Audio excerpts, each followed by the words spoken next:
बिस्मिल्लाहिर्रहमानिर्रहीम। अस्सलाम वालेकुम नाज़रीन, आप देख रहे हैं प्रोग्राम दिल स्टार। मैं हूं यासर रशीद और प्रोग्राम में मेरे साथ मौजूद हैं सीनियर तजज़ियाकार राना मोहम्मद अजीम साहब। नाज़रीन, मौजूदा सूरत हाल के अंदर अगर पाकिस्तान के सियासी मंजरनामे को देखें तो उसमें कुछ डेवलपमेंट्स आने की बातें हो रही हैं। एक तरफ ये कयास आराइयाँ की जा रही हैं कि हालिया मंजरनामे में अगर देखा जाए तो किसी की रिहाई बहुत जल्द मुमकिन हो सकती है और रवा माह ही होगी, और दूसरी तरफ मंजरनामा ये है कि मुआशी सूरत हाल के तहत अगर सऊदी अरब में ये तमाम बातें चल रही हैं कि पाकिस्तान में सरमायाकारी किस तरीके से होगी, रेकोडेक में कितनी मनसूबाबंदी के तहत सरमायाकारी हो सकती है, कितने अरबों डॉलर की सरमायाकारी मुतवक्के, और बैनुल अक़वामी सतह के ऊपर दीगर ममालिक से क्या रवाबित चल रहे हैं, तो इसी ज़मन के अंदर क्या डेवलपमेंट्स हैं, ये बात। दूसरी बात कि क्या खैबर पख्तूनख्वा की 11 नशिस्तों को लेके सेनेट में डिप्टी चेयरमैन और चेयरमैन का इंतखाब मुलतवी हो सकता है, दूसरा सवाल। और ईद के बाद हिकमत अमली क्या होगी, तमाम सियासी जमातों की पॉलिटिकल लीडरशिप क्या सोचती है, और इन्हीं दिनों में अगर कोई सकूत तारी है तो सकूत का मकसद बुनियादी तौर पर क्या है।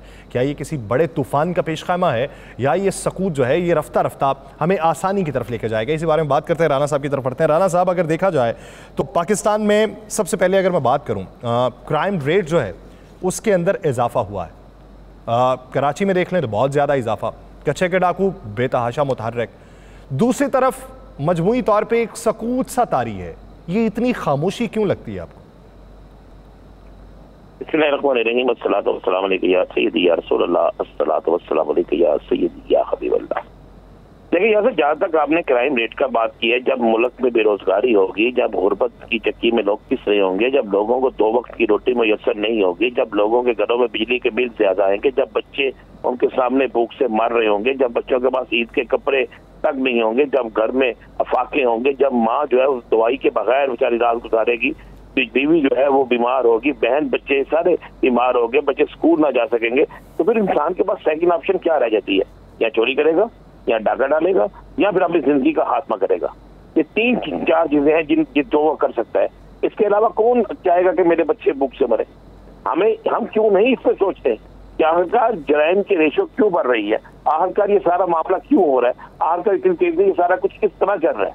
हमें इस पर सोचना चाहिए ना, बड़ी संजीदगी सोचना चाहिए। कोई नहीं सोचता, कोई भी हुकूमत नहीं सोचती, और जिसकी वजह से ये सारा कुछ हो रहा है। और आने वाले दिनों में अगर इसी तरह रहा तो मुझे लग रहा है, जो मुझे खुदा ना अल्लाह ना करे ऐसा हो, मुझे लग रहा है कि ये इससे भी ज्यादा होगा।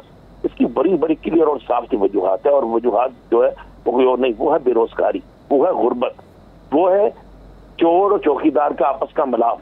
चोर और चौकीदार कौन है?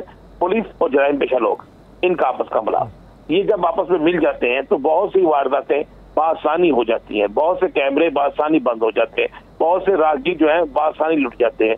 ये 3 चीजें जो है, गुर्बत, बेरोजगारी, चोर और चौकीदार का मिलाप, उसकी वजह से ये पाकिस्तान के अंदर बढ़े हैं। आप देखें, कोई एक शहर मुझे एक ऐसा बता दे जहां पर ये चोरी डकैती की वारदातें नहीं हो रही, सीसीटीवी फुटेज आती है, मुल्ज़म नहीं पकड़ा जाता, फिर रोजाना पुलिस की एक प्रेस रिलीज आ जाती है कि आज इतने केसेस के मुल्ज़म हम पकड़ लिए, इतने केस ट्रेस कर लिए। लेकिन मुझे बताएं, जितने वो मुल्ज़मान पकड़ते हैं, उसके बाद जितनी मैसेज जारी करते हैं, उसके बाद भी जितनी वारदातें होती हैं, फिर तो इस तरह लगता है जैसे पूरा मुल्क ही जो है उसी काम पे लगा हुआ है, या हर दूसरा शख्स जो है उसी काम पे लगा हुआ है। तो ये तो एक बड़ी क्लियर और वाज़ेह वजूहात है। आपने दूसरी बात की कि खामोशी क्यों छाई हुई है।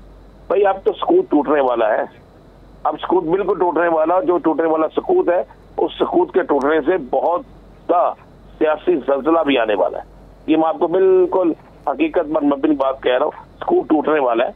बहुत से लोगों की बहुत सी उम्मीदों पे पानी फिरने वाला है, बहुत सी जगहों पर बहुत कुछ होने वाला है।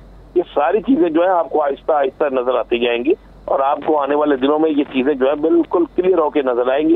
ना सिर्फ क्लियर होकर नजर आएंगी, बल्कि मैं आपको ये खबर दे दूं कि आने वाले दिनों में बहुत कुछ जो आज सब अच्छा नजर आ रहा है वो सब अच्छा नहीं होगा, जो आज सब बुरा नजर आ रहा है वो सब बुरा नहीं होगा। बहुत कुछ बहुत तेजी से तब्दील होगा, और बहुत कुछ अचानक से इस तरह बदलेगा कि जिसकी कोई भी तवक्को नहीं कर रहा कोई। राना साहब, आपने तो पर्दों की बहुत सी तहें लगा दी।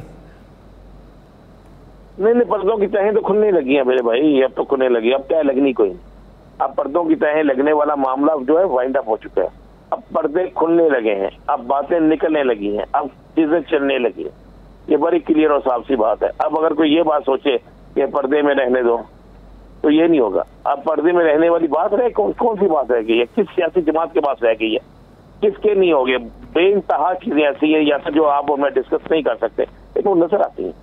आप पर्दे वाली बात नहीं है। आप पर्दे में जब वाली बात थी उस वक्त जब था हालात। अब पर्दे वाली बात रह कोई नहीं गई। अब किसी न किसी एंगल से, किसी न किसी जगह से कोई ना कोई आवाज उठती है। अब उन आवाजों को जो पाकिस्तान को नुकसान पहुंचा रही है उनको दबाना होगा, बल्कि उन आवाजों को मुस्तकिल तौर पर बंद करना होगा। और जो पाकिस्तान को फायदा पहुंचा रही है चीजें, उसके लिए आप जितना प्रचार कर सकते हैं आपको करना होगा। अब पर्दे वाली बात नहीं होगी, अब पर्दे खुल जाएंगे और आप ये ईद का त्यौहार गुजरने दें और उसके बाद सियासी दंगल जो है ईद के 7 दिन बाद शुरू होगा। 7 दिन बाद, इसे डेट नहीं दी, मैं आपको डेट दे देता हूँ। ईद के 7 दिन बाद सियासी दंगल शुरू होगा और इस सियासी दंगल में आप देखेंगे कि खारे में कौन कौन सा पहलवान है और कौन कौन सा पहलवान खारे से पाक है। अच्छा राना साहब, सऊदी अरब क्या लगता है कि हुक्मरानों का दौरा किस मुल्क का होगा?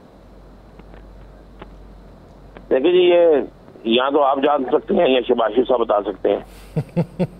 आप या उनके करीब हैं या शबाशी साहब बता सकते हैं। मुझे तो इसमें लेकिन ये है कि सऊदी अरब से इन्हें खैर भरी है, किसी और मुल्क नहीं। आप इस वक्त करीब तर तो आप बैठे हैं, फिर आप सरगोशी में भी पूछ सकते हैं। मैं अर्ज कर रहा हूँ कि मुझे पूछने की आदत नहीं, मुझे जानने का शौक है। पूछेंगे तो कुछ जानकारी मिलेगी ना। तो जानकारी पूछे बगैर भी मिलती है, यही तो आपको पता है। सही। बहुत सी जानकारी ऐसी होती है जो पूछे बगैर मिल जाती है। कुछ चेहरे ऐसे होते हैं जो अपने सब कुछ बताकर गुजर भी जाते हैं, और कुछ लोग ऐसे होते हैं जो साथ बताने के लिए बैठे होते हैं और पूछने वाले से पूछने की नौबत ही नहीं आती और कुछ बता के भी चला जाता है। हुकूमती मामला तमाम इत्तेहादी जमातों में ठीक जा रहे हैं? बिल्कुल नहीं जा रहे जी। मैं आपको एक खबर देता हूँ कि इनकी सबसे बड़ी इत्तेहादी जमात के अंदर अब ये डिस्कस हो रही है कि अब हमारी बारी होगी चंद महीने बाद। ये डिस्कस हो रही है अब हमारी बारी होगी चंद महीने बाद, और हो सकता है कि हमारा वजीर आजम हो। लेकिन मैं आपको ये खबर दे दूं, ये बड़ी सोशल मीडिया पे गर्दिश कर ये चीज है कि जनाब अगला वजीर आजम पीपल्स पार्टी का है, चंद दिन बाद, चंद महीने बाद, ऐसा। पीपल्स पार्टी के हिस्से में अब वजीर आजमशिप नहीं आई। और मैं आपको ये भी खबर दे दूं, पीपल्स पार्टी के अंदर भी एक बहुत बड़ा फड्डा शुरू हो चुका है। जाहिर वो नजर नहीं आता, लेकिन वो फड्डा शुरू हो चुका है। और फड्डा ये है कि जिसने वजीर आजम बनना था उसके पल्ले तो कुछ नहीं रहा, और जिसने नहीं बनना था उसको बना दिया गया, किसी अहम तरीन ओहदे पे लगा दिया गया। अब ये बात चल रही है जो नहीं है कि पीपल्स पार्टी और मुस्लिम लीग नून जो है ये आपस में बैठ के तय कर लें और कोई तीसरा फरीक इनको तय करवा दे कि हर सूरत में पीपल्स पार्टी इक़्तिदार में शराकत में हिस्सा ले। और इस जिम्मन में मेरी इत्तला यह है कि एक बड़े हाउस के अंदर एक मीटिंग हो भी चुकी है और इस मीटिंग में यह तय हुआ है कि पीपल्स पार्टी जो है बतौर नायब वजीर आजम, आप सोचेंगे होता तो आइन में है नहीं, इस वक्त में नहीं था जब चौधरी परवेज इलाही साहब थे, तो ये इसी तरह चलता है। तो बतौर नायब वजीर आजम जो है वो आप ले लें और इक़्तिदार शराकत में मुकम्मल। नहीं, अब नायब वजीर आजम के तौर पर बिलावल भुट्टो आएंगे। अगर वो वजीर आजम मध्य वजीर खारजा आ सकते हैं तो नायब वजीर आजम तो उन्हें बनने में क्या दिक्कत होगी। एक फिक्रा होता है यासर साहब सियासतदानों के पास, मुल्क के वसी तर मफाद की खातर। ये एक बड़ा फिक्रा है जो मेरा ख्याल है इन्होंने पहली जमात से लेकर आखिरी जमात तक पढ़ा हुआ है। मुल्क के वसी, हालांकि मुल्क का वसी तर मफाद इनमें से किसी ने नहीं देखा होगा।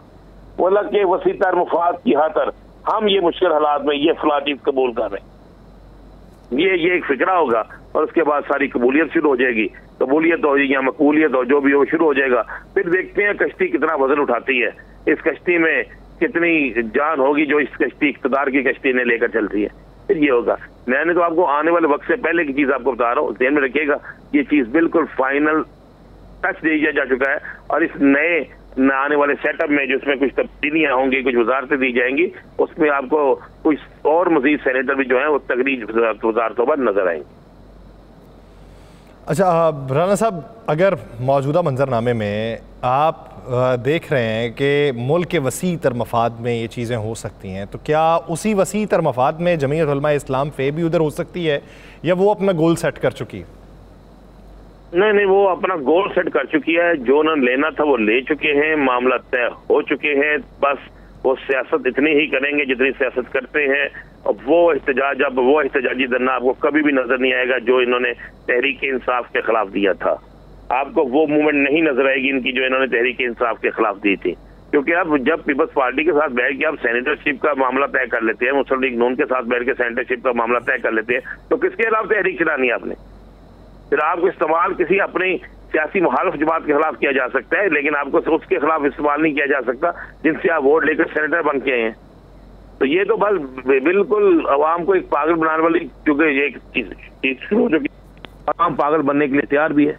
इतनी सी बात है यासर, इससे ना कम है ना ज्यादा है, और अवाम तैयार भी है और ये तैयार कर भी चुके हैं।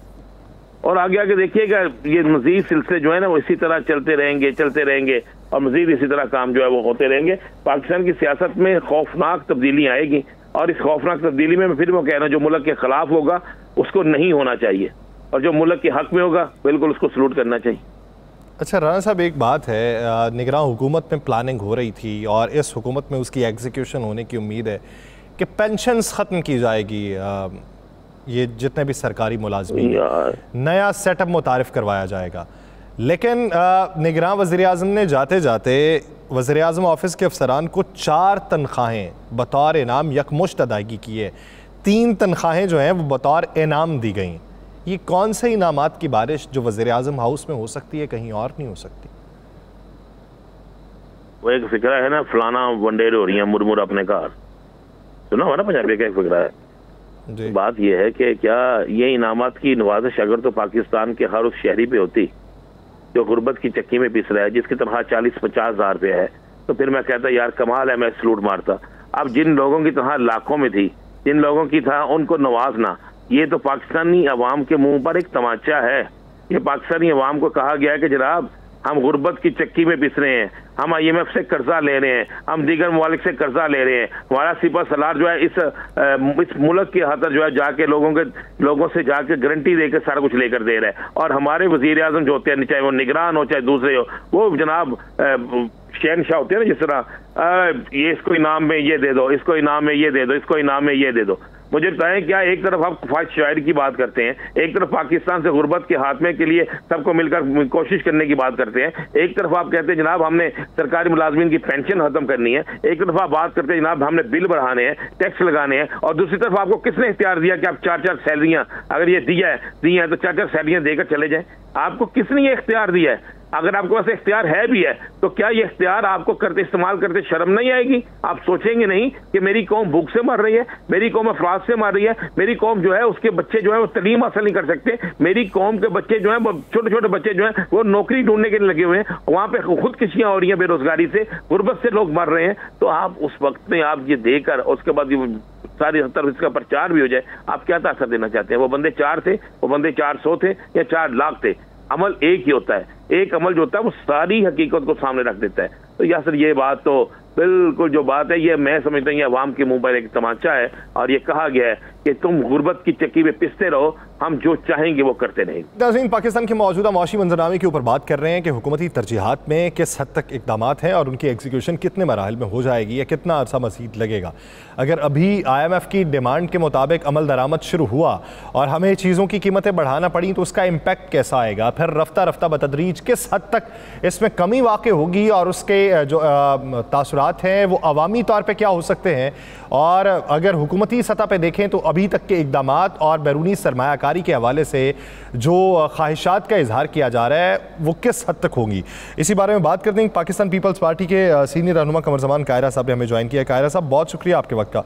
कायरा साहब, अभी जो दौरा सऊदी अरब है, इस दौरा सऊदी अरब से बेहतरी के कितने इम्कानात हैं? रेकोडेक मंसूबे से मुतल्लिक हमें कुछ खबरें मिल रही हैं कि वहाँ पर सरमायाकारी होगी, और जो उन्होंने अपने ज़र मुबादला के ज़खायर जो इधर पाकिस्तान के अंदर रखाए हुए हैं उसके अंदर भी शायद तौसी कर दी गई है, तो कितने बेहतरी के इम्कानात हो सकते हैं? यकीनन अब ये गेज करना कि कितने होंगे मुझे एग्जैक्टली नहीं पता कि वज़ीर-ए-आज़म साहब का एजेंडा क्या है, लेकिन सऊदी अरब क्यों पाकिस्तान की इमदाद हमेशा करता रहता है। इस मुश्किल घड़ी में भी रीशेड्यूलिंग जो उनके ऑलरेडी हमारे पास पड़े हुए पैसे हैं या उनके जो कर्ज है उनकी रीशेड्यूलिंग या उसको मजीद कुछ अर्से के लिए यहाँ डिपॉजिट पड़े रहे, और जो आपने फरमाया कि पाकिस्तान के अंदर उनकी इन्वेस्टमेंट कई सेक्टर्स में वो ऑलरेडी इंटरेस्टेड थे। यकीनन जब भी हमारे हुक्मरान जाते हैं और वज़ीर-ए-आज़म साहब गए हैं तो उनके साथ इस मौजू पे यकीनन गुफ्तगू हुई होगी, लेकिन मैं उसका चशमदीद या मुझे उसके इल्म नहीं है कि उसमें एजेंडा क्या था। अच्छा कायरा साहब, आप भारतीय दरअंदाजी के मुतल्लिक क्या राय रखते हैं कि ये एक तरफ से बयान दिया जा रहा है, कत्ल करने का एतराफ़ भी किया जाता है, और ऐसे दिनों में कि जब इंडिया में इलेक्शन हो रहे हैं, आप इसे पॉलिटिकल स्टंट समझते हैं, इलेक्शन के लिए नैरेटिव समझते हैं, या इन दिनों में कोई एडवेंचर करने का वो शौक रखते होंगे?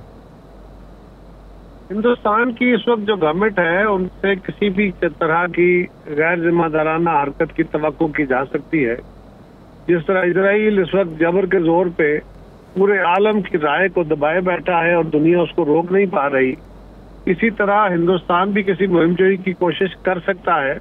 लेकिन ये बखूबी जानते हैं कि इनके सामने कोई निहत्ते फलस्तीनी नहीं है, बल्कि दुनिया की एक मुनज़्ज़म फौज है और एक एटमी ताकत है पाकिस्तान, और अपने दिफा का भरपूर हक रखता भी है और करता भी है। मेरा नहीं ख्याल कि कोई ऐसी मुहिमजोई हुई, अगर हुई तो भरपूर दिफा होगा। बाकी वो इलेक्शन स्टंट भी करते रहते हैं और उनकी कोशिश भी है, अगर उन्हें हमने मौका दिया तो वो शायद अपना मौका इस्तेमाल भी करें। अच्छा कायरा साहब, आप क्या राय रखते हैं इंडिया के साथ ट्रेड के हवाले से? इसहाक डार साहब ने मुबहम अल्फाज में ये बात की कि इंडिया के साथ ट्रेड हो सकती है, लेकिन फिर मुसद्दिक मलिक साहब ने ये बात की कि अगर वो करेंगे तो फिर हम पे इल्ज़ाम आने शुरू हो जाएंगे कि हम उनके दोस्त हैं। मोहम्मद औरंगज़ेब साहब इस पर खामोशी इख्तियार किए हुए हैं। अगर पाकिस्तान पीपल्स पार्टी से राय पूछी जाए, अब ये मालूम नहीं कि कैबिनेट में जो मामलात होते हैं उस पर आपकी राय पूछी जा रही है या नहीं पूछी जा रही, अगर पूछी जाए तो पीपल्स पार्टी का मौक़िफ़ क्या होगा?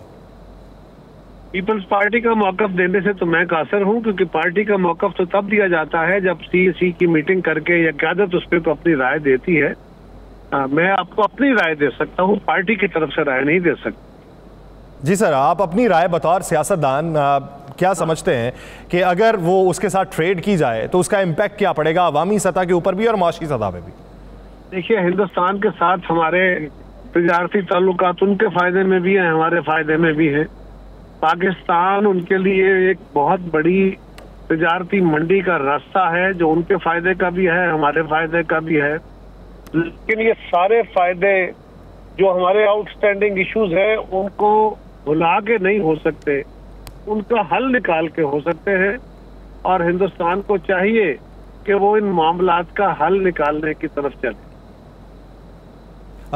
खैर साहब, अगर देखा जाए पाकिस्तान ईरान के साथ गैस पाइपलाइन की तामीर से पहले पाइपलाइन सर्वे की दोबारा तौसीक करना चाहता है। एक बार पहले तौसीक हो चुकी हुई है, लेकिन जब दोबारा तौसीक का मामला आया है तो बेशतर लोग जो हैं वो ये राय रखते हैं कि जब अमेरिका यानी डोनाल्ड लू की तरफ से ये कहा गया कि हम उसको रुकवाने के लिए कोशिशें कर रहे हैं, तो ये उस वजह से दोबारा तौसीक वाला मामला है। आप इस पे क्या राय रखते हैं?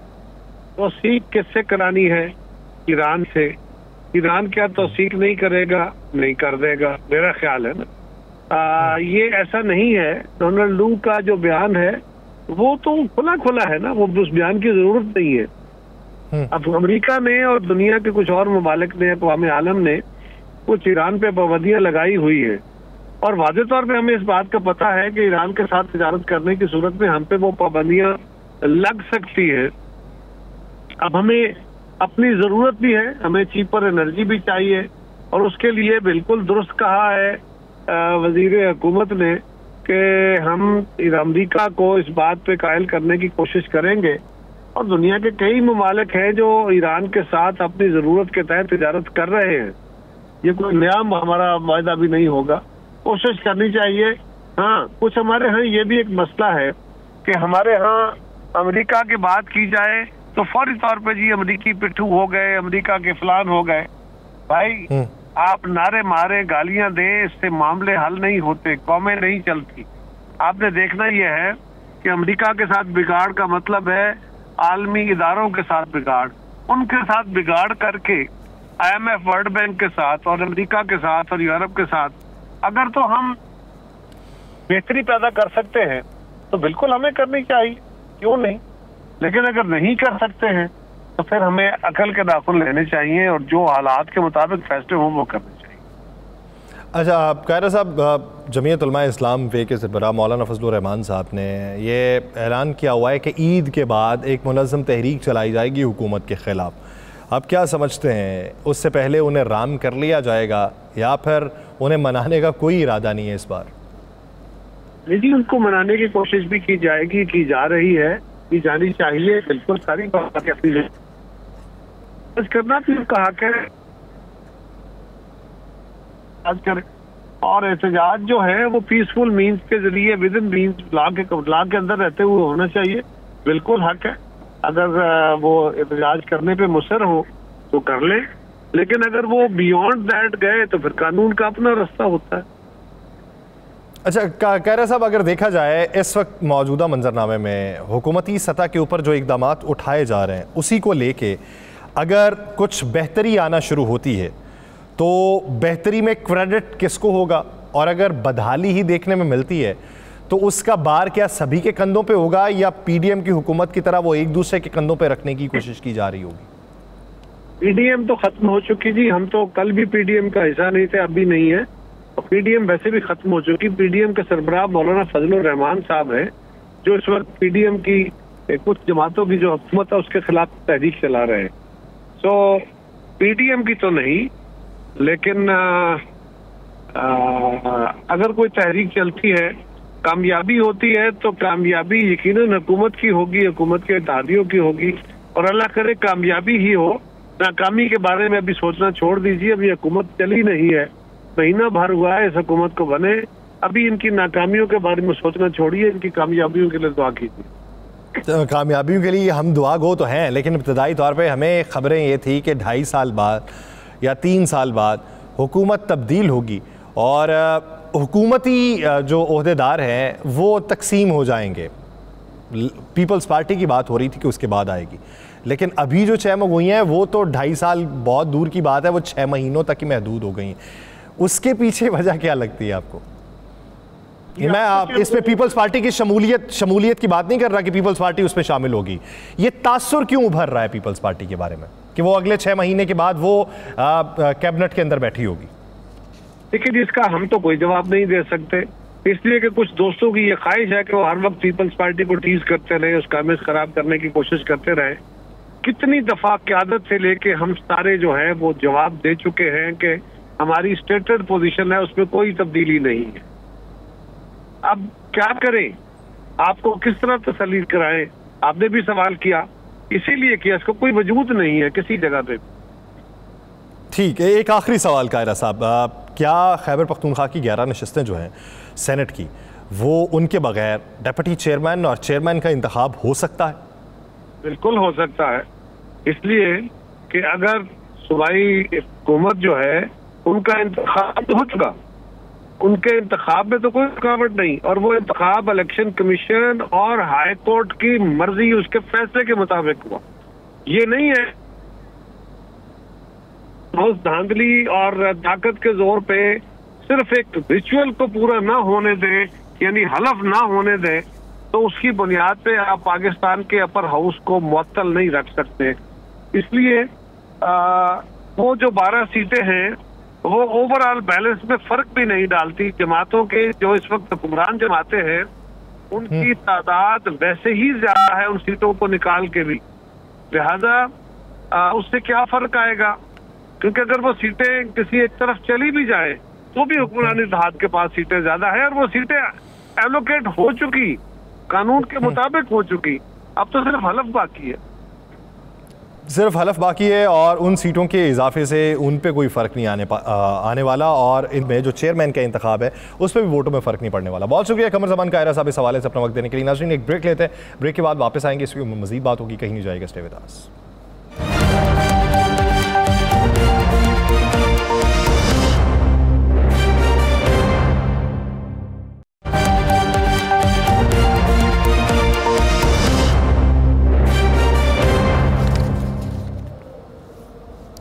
ब्रेक के बाद खुश आमदीद।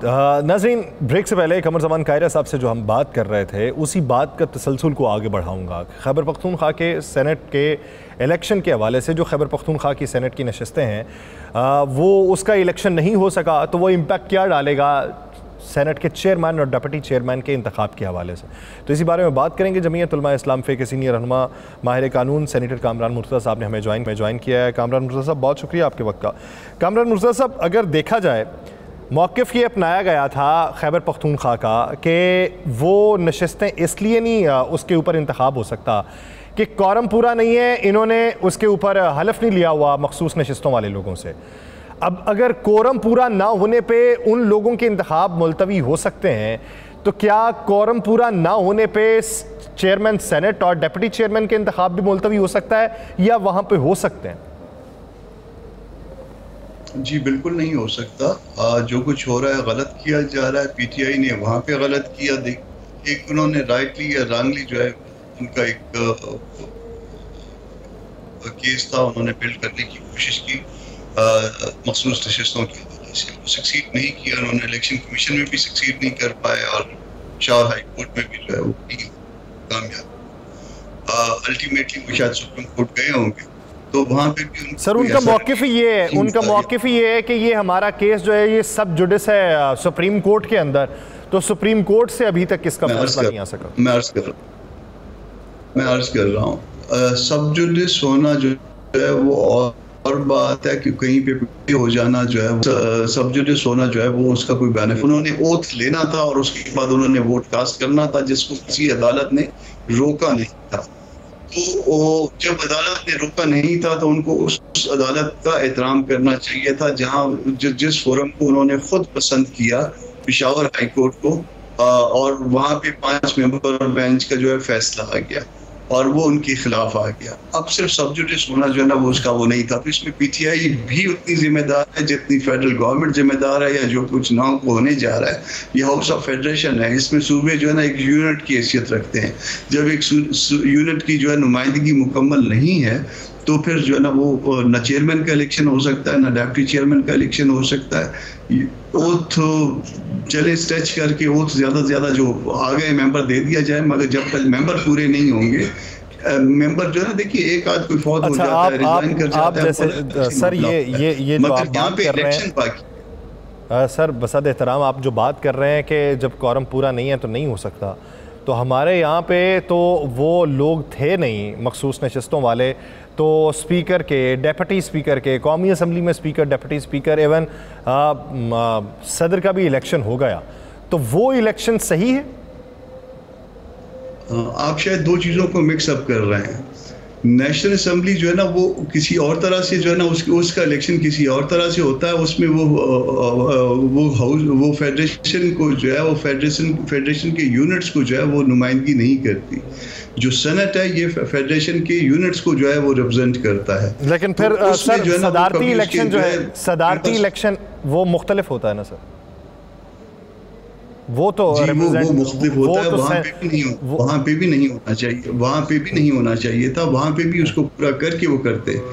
ये बहुत सारी चीज़ें इस दफ़ा गलत हुई हैं। इस दफ़ा एक गलत होने में एक ये है कि आपका सेनेट जो है ना इनफेक्टिव है। इतना इनएक्टिव या इनफेक्टिव जो है सेनेट कभी भी नहीं हुआ। इवन मार्शल लॉ के दौर में एक सस्पेंशन की मिसाल मिलती है मुशर्रफ के दौर में, मगर वो एज ए होल सस्पेंड हुआ था। या तो उसको इनएक्टिव और इनफेक्टिव किया गया है। मार्च 7-8 मार्च के बाद 10 मार्च के बाद जो है आपका सेनेट जो है ना वो बिल्कुल रिडंडेंट हो गया हुआ है। सर बात ये है कि कमर जमान कायरा साहब कुछ ही देर पहले मौजूद थे। मैंने उनसे यही सवाल किया कि क्या वो जो खैबर पख्तूनख्वा वाले लोग हैं उनकी अदम मौजूदगी में ये इलेक्शन हो सकता है? उन्होंने कहा जी हो सकता है, इससे पहले भी हुए हैं तो वो भी हो सकता है। तो अगर वो अपनी हरदर्मी पे हैं तो ये इलेक्शन हो जाएगा। वो नशिस्तें ऐड भी कर लें तो कोई फ़र्क नहीं पड़ने वाला उनके वोटों पे। तो सर ये कौन सी इख्तरा है जिसकी बुनियाद के ऊपर इलेक्शन हो सकता है? बात ये है कि किसी ने जो है वो खाला से शादी कर ली थी, तो कह रहे थे कि जी खाला से शादी नहीं हो सकती है। तो उसने आगे जवाब में कहा कैसे नहीं हो सकती है, मैंने तो की हुई है। तो मगनी करने अच्छा तो आपने की हुई है। नहीं सर, ये जिस तरह के फिर इलेक्शंस हो रहे हैं ये क्या अदालती फॉरम्स पे जाएंगे मुस्तकबिल करीब में, या यूं ही सिस्टम चलता रहेगा? जो ना रिकॉर्ड कायम कर रहे हैं, दस्तूर को वायलेट करने का, कानून तोड़ने का, अल्लाह के फजल से जो है ना अगर और किसी मामले में पहले नंबर पे आए या ना आए, हम यकीनन इस मामले में पहले नंबर पे आएंगे और दुनिया का कोई मुल्क इंशाल्लाह हमारा मुकाबला नहीं कर पाए। तो आप जो मर्जी करिए, उसने खाला से शादी की हुई है, बस ठीक है। मैंने कायरा साहब से ये पूछा, मैंने कहा कि इस बार मौलाना साहब को मनाने की अतमाम हुज्जत नहीं करेंगे, तो उनका आगे से जवाब है कि टीमें तश्कील दी हुई हैं, मनाने की कोशिश की जा रही है। क्या कोई आया है वफ्द मनाने के लिए?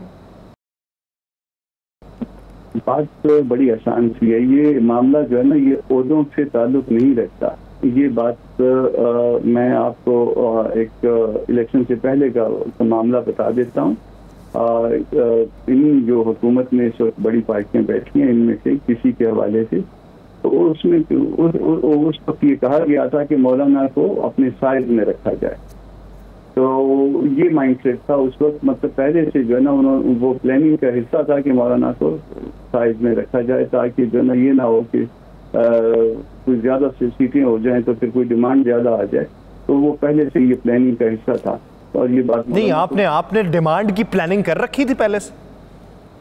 हम तो इसमें शायद इस हवाले से गलतफहमी के शिकार थे कि हमारे साथ जो है ना कोई इस तरह की बात नहीं होगी, और मगर ये बात मौलाना को बता दी गई थी कि ये बात हुई है और इस तरह की प्लानिंग हुई है हमारे अगेंस्ट कि हमें साइज के अंदर रखा जाए। तो आप ये देखिए। अच्छा, जब आप ये कह रहे हैं कि आप गलत फहमी में रहे, अगर तो वो गलत फहमी ना होती, आप इस हुकूमत का इस वक्त हिस्सा होते, अगर वो साइज में ना रखने वाली बात होती, इस हुकूमत का हिस्सा होते, तो मौलाना किस नशिस्त पे बैठे होते? उसको साथ एविडेंस के साथ मिलाइए ना, उसको साथ एविडेंस के साथ मिलाइए। सूबा खैबर पख्तूनख्वा में 10 सीटें ऐसी हैं जिसमें हम 1000 से कम मार्जिन पे हारे हैं। 20 सीटें ऐसी हैं जहाँ पे हम 2000 से कम मार्जिन पे हारे हैं, और सब में अल्लाह के फजल से सिर्फ हम हारे हैं।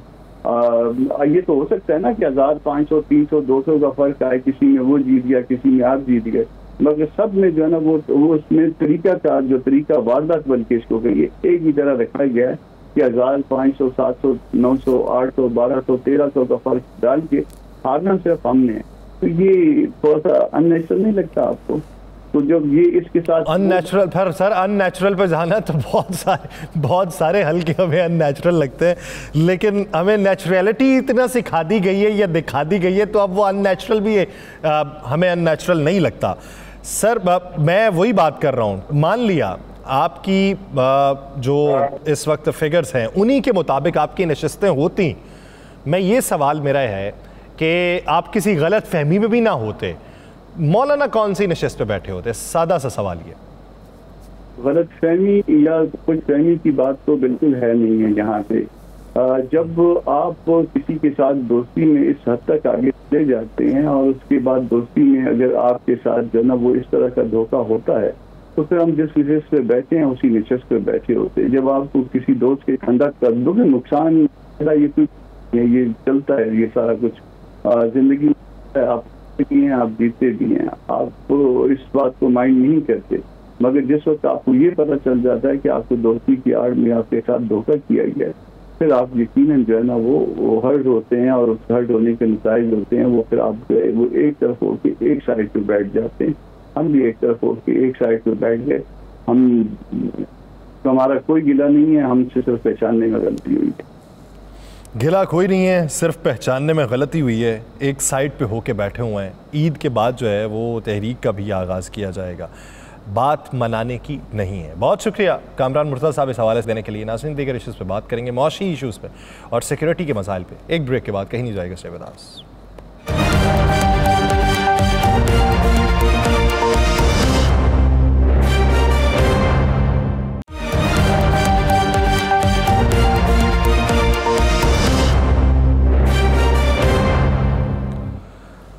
ब्रेक के बाद खुश आमदीद नाज़रीन। पाकिस्तान के सियासी मंजरनामे से अब कुछ बढ़ते हैं मौशी मंजरनामे की तरफ, और एक्सपर्ट्स की राय लेते हैं कि इस वक्त जो सूरत हाल है वो हमें किस तरफ को लेके जा रही है। आम आदमी के ऊपर जो प्रेशर है उसको अगर देखें तो रोज़मर्रा की बुनियाद के ऊपर वो प्रेशर में इजाफा ही होता जा रहा है। जब उसे ये मालूम पड़ता है कि मेरी पर कैपिटा इनकम के हवाले से अगर मैं किसी के साथ मवाजना करूं किसी दूसरे मुल्क वाले के साथ, तो मेरी कोई बढ़ोतरी नहीं हो रही।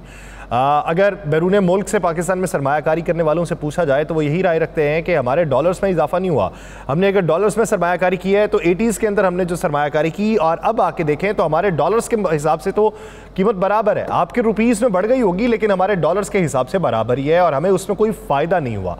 तो ये वक्त कब तक तारी रहेगा पाकिस्तान के ऊपर? ये बादल कब छटेंगे जो बेयकीनी के बादल हैं? इसी बारे में बात करते हैं। माहिर मईशत डॉक्टर फ़ारूक सलीम साहब ने हमें ज्वाइन किया है। डॉक्टर साहब बहुत शुक्रिया आपके वक्त का।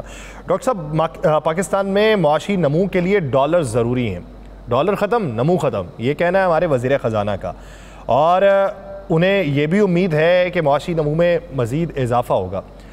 बहुत से सर्वेस हैं, बहुत सी रिपोर्ट्स हैं और कुछ हक़ाइक़ हैं जो आवाम के सामने। ये सर्वेस की रिपोर्ट्स और हक़ाइक़, इसके दरमियान असल तस्वीर कौन सी है वो बताइएगा। दो सबसे बड़े माशी चैलेंजेस हैं। एक 24 करोड़ पाकिस्तानियों के सामने जो मैं समझता हूँ महंगाई है, वो सबसे बड़ा चैलेंज बना हुआ है, और रियासत के लिए जो डॉलर का फुकदान है वो सबसे बड़ा चैलेंज है। तो दोनों चैलेंजेस को किस तरह निपटना होगा। महंगाई के हवाले से जो हुकूमती अपने अदाद-ओ-शुमार हैं वो बताते हैं कि साल भर में जो गैस की कीमत है वो कोई 570% बढ़ गई है, 30-35% चीनी बढ़ गई है, 30-35% आटा बढ़ गया है। अब जैसे आप कह रहे थे कि आमदन जो है एवरेज पाकिस्तानी की वो तो नहीं बढ़ी, अगर बढ़ी है तो 8-10% बढ़ी है, और अगर खुराक की कीमतों में महंगाई की शरह जो है वो 30-35% बढ़ गई है, तो इसका मतलब है कि गुर्बत बहुत तेजी से फैल रही है। अभी आपने देखा होगा कि वर्ल्ड बैंक जो कहते रिपोर्ट आई है वो कहते हैं कि अगर इसी स्टेम्प में मईशत चलती रहे तो 1 करोड़ मजीद इजाफी पाकिस्तानी जो हैं वो शरह गुर्बत से गिर जाएंगे। तो ये तो हकाइक। दो और हकाइक भी सामने रख लीजिए। उनमें से एक हकीकत ये है कि आलमी मंडियों में जो पाकिस्तान के डॉलर बॉन्ड ट्रेड हो रहे हैं वो पिछले कई हफ्तों से उनकी कीमतों में मुसलसल इजाफा आए चला जा रहा है। अब डॉलर के बॉन्ड जो है उन कीमतों में इजाफा उस वक्त आता है जब उनकी डिमांड बढ़ जाती है। इसका मतलब ये है कि बैरूनी सरमायाकार जो हैं उनको कुछ नजर आ रहा है तो वो पाकिस्तान के बॉन्ड खरीद रहे हैं, इसी उम्मीद से, तवक्को से कि इनकी कीमतें जो हैं वो मजीद बढ़ जाएंगी और उनको मुनाफा होगा। दूसरी हकीकत ये है कि जो पाकिस्तान स्टॉक एक्सचेंज है वो अपनी 76 साला बुलंद तरीन सतह पे पहुंच गया। उसका मतलब ये है कि जो पाकिस्तान के अंदरूनी सरमायाकार हैं उनको शायद कुछ नजर आ रहा है कि कुछ हुकूमत की सिमत दुरुस्त हुई। इन दोनों इशारियों के सामने मैं बड़ा सोचता रहा और ढूंढता रहा। लेकिन डॉक्टर साहब, आम शख्स को समझाना चाहें तो वो ये कहते हैं कि गोरख धंधा है ये स्टॉक एक्सचेंज की जो सारी गेम होती है। हकायक हमारे सामने जो है, यानी हमारे लिए अगर कोई चीज़ सस्ती हो रही है तो वो हमें लगेगा। अब उस शख्स को बताने के लिए, एक आम सारिफ है पाकिस्तान का, उसको बताने के लिए और समझाने के लिए क्या कुलिया हो सकता है? अच्छा, उसको आप अगर दो हिस्सों में तकसीम करें, एक तो है तेल, इंपोर्टेड ऑयल की कीमत और गैस की कीमत। जो मुल्क 95% अपना ऑयल की जरूरियात जो है वो इंपोर्ट करता हो तो वो मुकम्मल तौर पे उसका इन्हिसार है आलमी मंडी की कीमत के ऊपर। अब ये तो मुमकिन नहीं है आलमी मंडियों में तेल की कीमत बढ़ जाए और हुकूमत पाकिस्तान किसी तरह उसको सस्ते दामों पाकिस्तानी सार्फिन तक पहुंचा। ये तो अगर कोई दुकान मुसलसल महंगी चीजें लेती रहेगी और सस्ती बेचती रहेगी तो वो दुकान बंद हो जाती। दूसरा मसला है अंदरूनी मुल्क के अंदर जो कीमतें बड़ी तेजी से बढ़ रही हैं, उसमें कमी तो वाक़ई हुई है। पहले हम कहा करते थे कि वो 30-34% पे शरह जो महंगाई है वो बढ़ रही है, और अब वो 30 से नीचे आ गई। इसका मतलब यकीनी तौर पे ये नहीं है कि महंगाई कम हो गई है, इसका मतलब ये है कि जो महंगाई का घोड़ा पहले 35 किलोमीटर की रफ्तार से भाग रहा था, अब वो शायद 29 या 30 किलोमीटर की रफ्तार से भाग रहा है। तो महंगाई की नहीं आई है, महंगाई सेल्फ अभी भी बढ़ रही, इसमें कोई शक की बात। अच्छा, अब ये जो चीज़ें कुछ सस्ती हुई, मिसाल के तौर पे ये सोलर पैनल्स को आप ले लें, उसका सस्ता हो जाना, मार्केट में कुछ चीज़ों का कम हो जाना, इसकी बुनियादी वजह आप क्या देखते हैं? कौमी सतह पे इस्तेहकाम या फिर ज़्यादा ज़ख़ीरा अंदोज़ी और लोगों की कुव्वत ख़रीद का ना होना? देखिए, जिस चीज़ की मैं बात कर रहा था उसको हम इकोनॉमिक्स की ज़ुबान में कहते हैं सिग्नलिंग। कि इस वक्त जो हुकूमत आई है वो सिग्नल क्या भेज रही है, और उस सिग्नल को सबसे पहले जो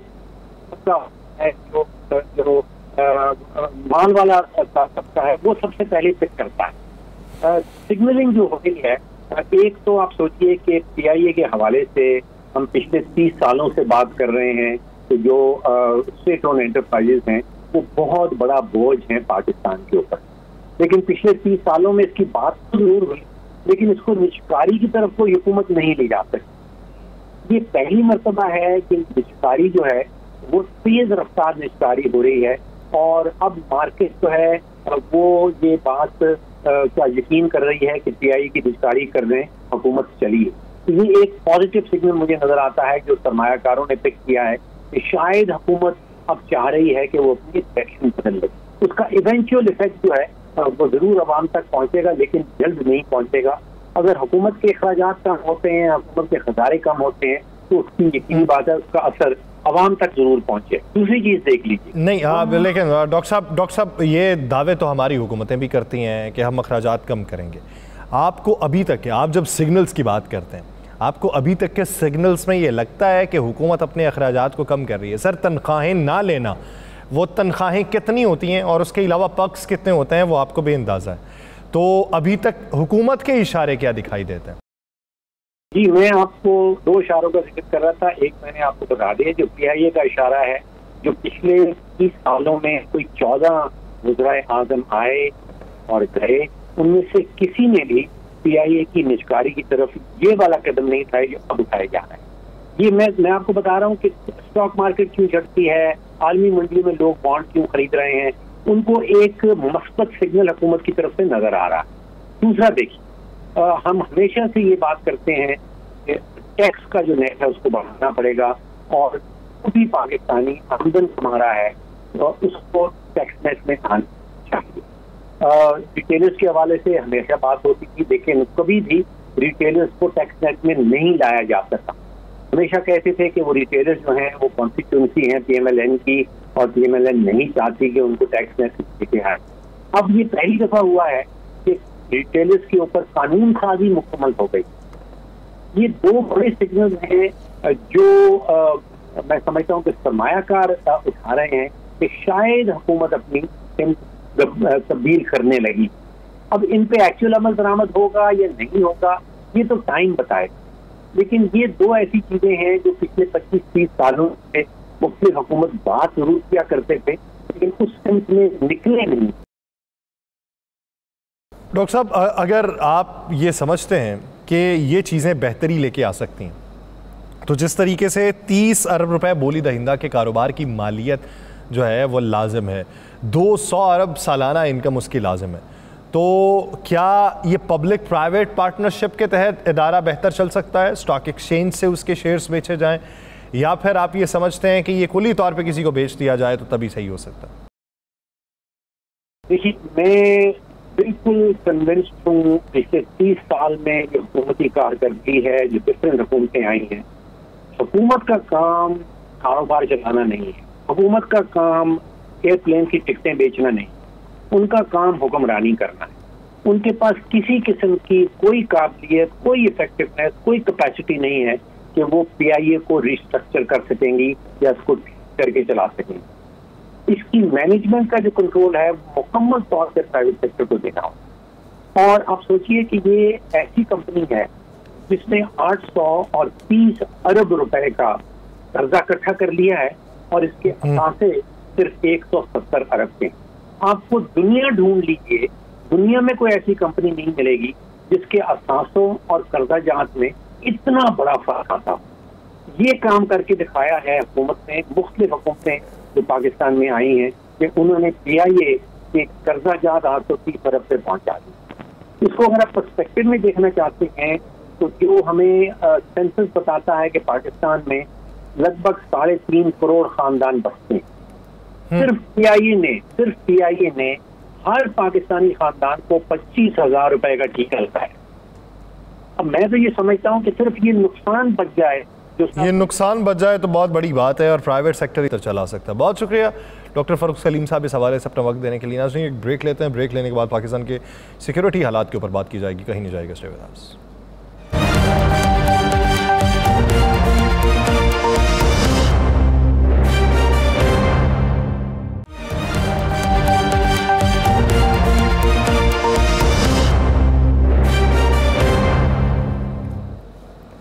ब्रेक के बाद खुशामदीद नाज़रीन, मजमूई तौर पे पाकिस्तान के सिक्योरिटी हालात के ऊपर बात करते हैं और बात का आगाज़ करते हैं खैबर पख्तूनख्वा के हवाले से। खैबर पख्तूनख्वा में इस वक्त जो मसाइल हैं, बैरूनी सतह से जो दरअंदाजी वहाँ पे हो रही है और फिर मजमूई तौर के ऊपर भारत की तरफ से जिस तरह के बयानात मंजर आम पे आ रहे हैं, उसका इम्पैक्ट आने वाले दिनों में क्या पड़ेगा, इसी पे बात करते हैं। दिफाई तजियाकार ब्रिगेडियर रिटायर्ड मसूद अहमद खान साहब ने हमें ज्वाइन किया। खान साहब, बहुत शुक्रिया आपके वक्त का। खान साहब, तकरीबन कोई 3 माह के अंदर खैबर पख्तूनख्वा में 131 दहशतगर्दी के वाक़यात रूनमा हुए हैं। उसकी बुनियादी वजह आप क्या समझते हैं? क्या उसे इंटरलिंक करेंगे जो यहाँ से वापस भिजवाए गए लोग अफगानिस्तान में उनसे, या फिर उसकी कोई और वजह देखते हैं? जी बहुत शुक्रिया। देखें, एक तो वो वजह है जो आप बता रहे हैं, लेकिन बाकी अगर हम पीछे जाएं, आज से 15 अगस्त 2021 से पहले देखें तो पाकिस्तान के अंदर 86% रिडक्शन थी टेररिस्ट एक्टिविटीज। लेकिन तालिबान के वापस पावर में आने के बाद और उसके बाद से फिर एकदम इसमें हमने देखे इसमें सर्च देखी, और जिसमें हम कह सकते हैं इवन जो पिछले साल में 2023 में ऑलमोस्ट 80% राइज हमने इसमें देखे। तो वजूहत ये है कि तालिबान जब पावर में आया, तहरीक तालिबान पाकिस्तान पे एक फ्री हैंड दिया, जो जेल में बंद थे उनको रिलीज कर दिया, और इसके साथ साथ बलूचिस्तान के फोकस का मकसद इनको यही है पाकिस्तान को डिस्टेबलाइज कर, पाकिस्तान की डेवलपमेंट रोकना, और ये TTP को एज ए बार्गेनिंग चिप के तौर पे इस्तेमाल करना, पाकिस्तान को प्रेशराइज करके अपने जो इनके जो यहाँ इंटरेस्ट है इनसाइड पाकिस्तान, उनको तकमील पहचान। ब्रिगेडियर साहब, ये जो बेशाम वाक़या है उसकी दूसरी रिपोर्ट सबमिट करवाई गई है गालिबन। बेशाम वाक़े मज़ीद ना हो, उससे बचने के लिए हमें क्या हिकमत अमली तरतीब देनी है? क्योंकि प्रोजेक्ट्स फिर से नए शुरू होंगे, फिर से नए प्रोजेक्ट्स पे आपको बैरूनी जो लेबर लगाना पड़ेगी, और बैरूनी लेबर लगाने पे आप कहाँ पे तहफ़्फ़ुज़ात देने के लिए डिप्लॉय कर सकते हैं सिक्योरिटी को? जी हाँ, देखें, आपकी बड़ी इंपॉर्टेंट बात है। देखें कि जिस तरह मैंने बात की है कि इंटरनेशनल पावर्स भी हैं, इंडिया भी है, और दूसरे कई हॉस्टाइल एजेंसीज है, वो नहीं चाहते हैं यहाँ पे CPEC बने, और एक ये BRI का हिस्सा है। चाइना को एक एडिशनल कॉरिडोर बन रहा है, मिल रहा है, फिर पाकिस्तान की इसमें डेवलपमेंट है, पाकिस्तान के लोगों की वेलफेयर इसमें है, इंफ्रास्ट्रक्चर की डेवलपमेंट, तो वो नहीं चाहते हैं ये चीज़ें हो, चाइना की इकानमी इसमें और मजबूत हो। तो दैट्स वाई उनकी हर मुमकिन कोशिश रही होगी कि पाकिस्तान को डिस्टेबलाइज करें, चाइनीज़ इंटरेस्ट पे, एसेट्स पे हमला करें। जिस तरीके से बशाम का वाक़या हुआ, इससे पहले अगर आपको याद हो, फिर 2021 में जुलाई में भी एक दसू में एक वाक़या हुआ था, उसमें भी चाइनीज़ थे, उसमें भी TTP और ईस्टर्न तुर्किस्तान इस्लामिक मूवमेंट वाले शामिल थे। रा के कहने पे वो एग्जीक्यूट हुआ था, और इस तरह जो बशाम में हुआ इसके भी ताने बाने वहाँ से मिलते हैं। जहाँ आपने सिक्योरिटी की बात की है, देखें, सिक्योरिटी पाकिस्तान का एक हम हमेशा से सीरियसली ले रहे हैं, स्पेशली कोई भी फॉरनर हो, चाइनीज़ तो हमारे लिए बहुत इंपॉर्टेंट है। तो मेरे ख्याल में अगर इसमें जो लैप्स हुए हैं, कुछ जो भी ऑब्जर्वेशंस आ रही हैं, तो उसको एड्रेस किया जाएगा। और अभी जो रिपोर्ट के अंदर हकायक मंजर आम पे आए हैं, इब्तदाई तौर पे यही दिखाई देता है कि वो जो गाड़ी थी वो बुलेट प्रूफ या बम प्रूफ नहीं थी।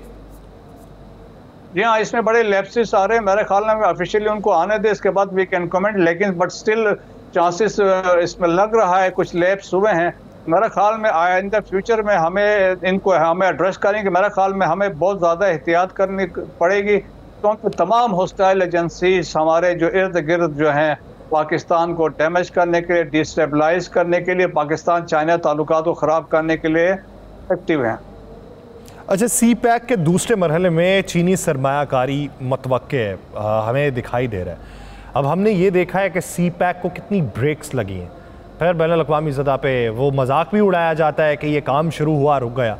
अब फिर से सरमायाकारी मतवक्के, और ऐसे वक्त में इंडिया से पैगामात आना शुरू हो जाएं कि हमने फ़लाँ बंदे को कत्ल करवाया, उसकी ज़िम्मेदारी कबूल करते हैं, उनके इलेक्शन भी हो, और हमें यह भी मालूम हो कि इलेक्शन के दिनों में वो कोई ना कोई एडवेंचर ज़रूर करते हैं। अब हमें प्रिवेंशन के तौर पे क्या करना?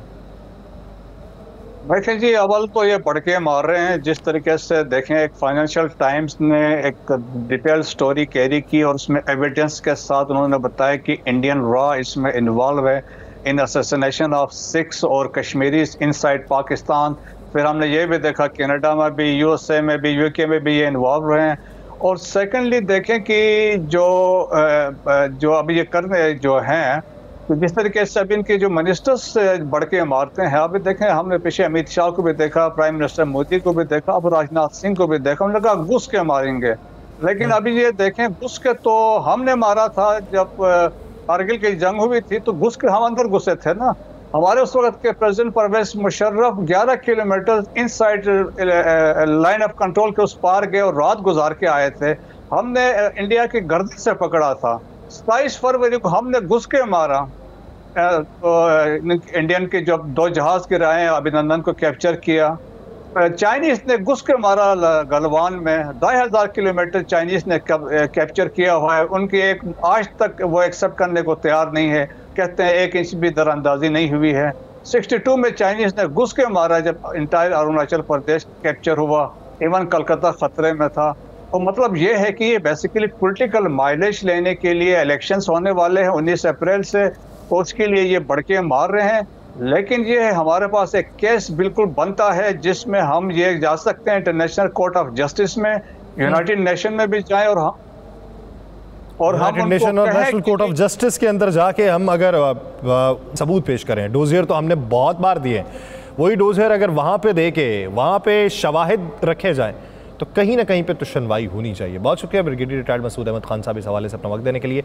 नाज़रीन, प्रोग्राम का वक्त ख़त्म हुआ चाहता है, आपसे मुलाकात होगी ईद वाले दिन। अपना बहुत सा ख्याल रखिएगा। अल्लाह ने के बाद।